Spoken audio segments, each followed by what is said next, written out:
suis née en Israël et je vis en France. Je ne suis pas pratiquante et pourtant, l'identité juive me colle à la peau. Je ne comprends pas pourquoi.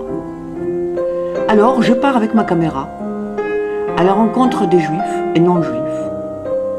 Je leur demande de me répondre en 1 minute à cette question qui m'obsède. C'est quoi être un juif ? 1 minute pour dire qu'est-ce que c'est être un juif. Déjà, c'est assez difficile de répondre à ça en ne l'étant pas soi-même.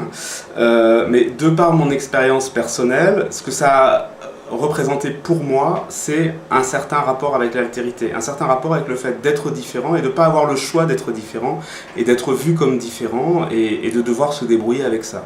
Voilà. Pour moi, ça a été ça parce que moi, j'ai grandi dans une société où de fait j'étais différent mais sans très bien savoir pourquoi ni quoi en faire. Et effectivement, les gens qui étaient à côté de moi et qui savaient faire ça, c'était les juifs.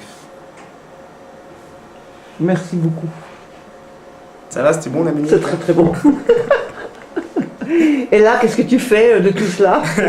Là, je fais un film sur l'histoire des relations entre les juifs et les musulmans du Coran à nos jours. Donc, vaste entreprise, longue histoire et très complexe. Par exemple, 14 siècles après, ça n'a pas tellement de sens de se projeter sur ce que pouvaient être les rapports entre les musulmans et les juifs de Médine. C'est une société qui n'a tellement rien à voir avec la nôtre.